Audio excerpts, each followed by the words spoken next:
And what all this traffic has done is it's tightened up the top 6. And there is Danica. No, she's in trouble. Hang on to it. Man. The yellow comes out. She's actually on the pit lane, exit lane. I thought it might. There she is following Franchitti. Underneath Franchitti. May have caught that out of my eye. No, it's the 10 car. See, she gets around Dario because Wheldon becomes the pick, and then here's what happened going down into the turn. You're right, it's Wheldon. He just goes diving down towards the inside, down towards the apex, and what a great save by Danica at 155 or 60 miles an hour. On board with Dixon. Now he sees, look how sideways that car goes. Great save. She's on the pit exit lane right now, guys. She's going to lose a couple of spots. In fact, according to the marker right now, we'll have to verify this, but I think she's going to come across the line in 7th place. And here is her dad, TJ. He never gets anywhere near the pits because he's a little emotional. You can see the hand, the chop move. There he is right there. All this action is going on. You might want to get an update on Danica Patrick. She, of course, after that incident with Dan Wheldon, fell a lap down. There she is. She is running in 14th. Now, this was the audio that we recorded right after the contact. Outside field. Okay, I'm turning at least a 10-degree angle on the steering wheel. It's bent, and it's not gonna. This is gonna be a tough car to drive. Weldon hit me. Weldon came down. Okay, just after anyway, understand. Right front push rod. I can see the inside carbon fiber stuff broke above it, so it looks like it moved up. Front wing out, half turn. It's on. This left.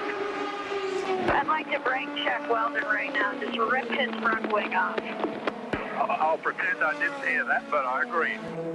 Well, fellas, let's update you on Danica Patrick. She does have a steering problem. When we went 3 wide, I can't turn down. So y'all have to go in your lane. And that's what I did, and he just came down. Obviously, you just got to be very careful. You don't want to get in the marbles, and she wasn't quite there, so. Going through one. So, no, it's just one of those things. It's unfortunate, but. And I like the fact that not only did Danica pass more cars than anybody on the track today, she went down and she thought she was right, and she went down to Wheldon and confronted him. She didn't send her PR man down there and moan in the press. She did what a man would do in a sprint car race. She went down and faced him up head on, and I like that. And all week, Dan Wheldon and Danica Patrick have exchanged verbal jabs. Tonight in Texas, they'll throw punches at each other at over 200 miles an hour.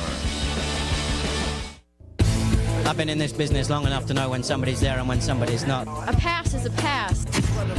The rivalry between Dan Wheldon and Danica Patrick began in 2005 when Wheldon won Indianapolis, but Danica won the national spotlight.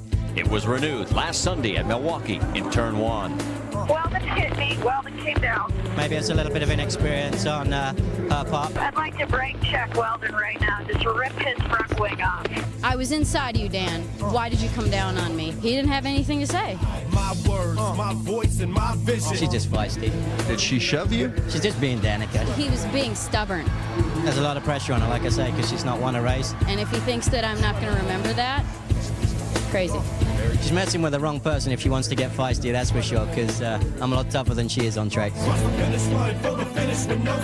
The rivalry continues tonight at Texas.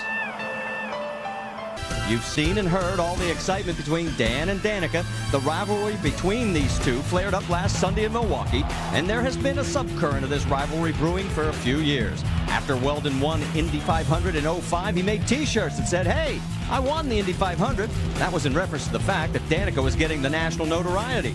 The rivalry's been getting national attention all week long, including Dan Wheldon's appearance on Pardon the Interruption. We welcome Mr. Wheldon to the program. If that was a guy who had shoved you, would there have been a fight?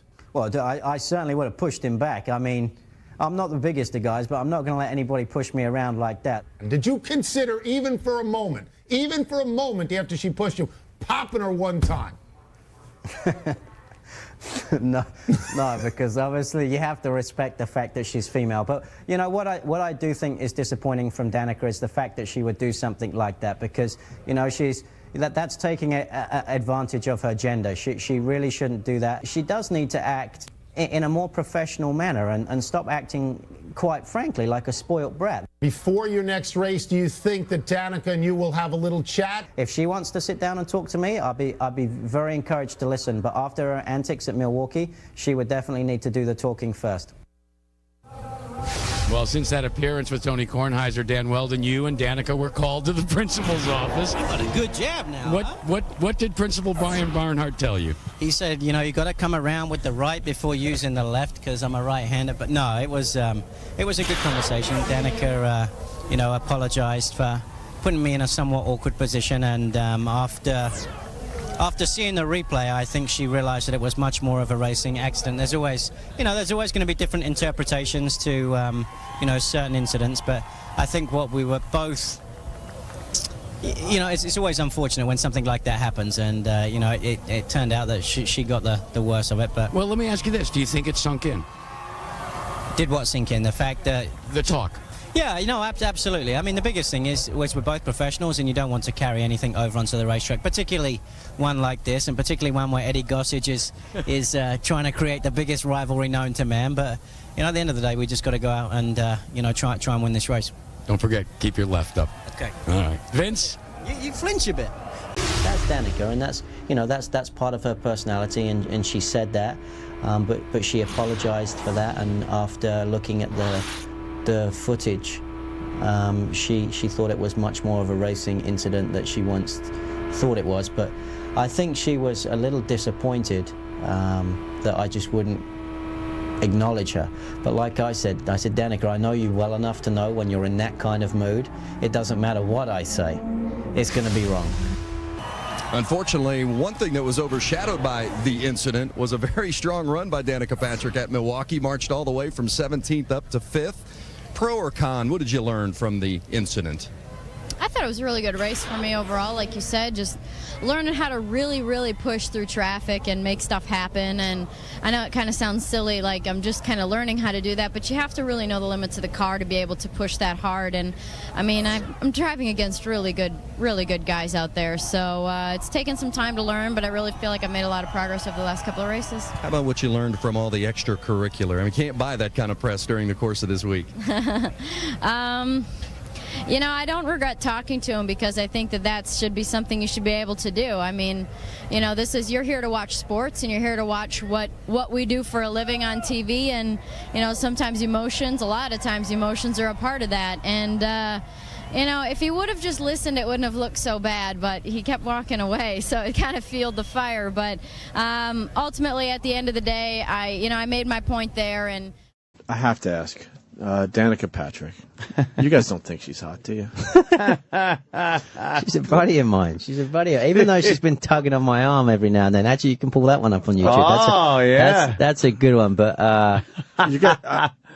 She's all right. They make her sound like she's this bombshell. I think she's very attractive. Well, when she's dressed up for a shoot, she looks good. Yeah. All right, I'm sorry. Yeah, and James, I'm sorry. I didn't know you guys were friends. Well, no, I mean, she's an IndyCar racer. I'll tell it like it is. She's cute. She's all right.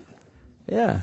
And, you know, based on the curve of the drivers, she's like really hot. Yeah. Because, you know, you think of who else is racing.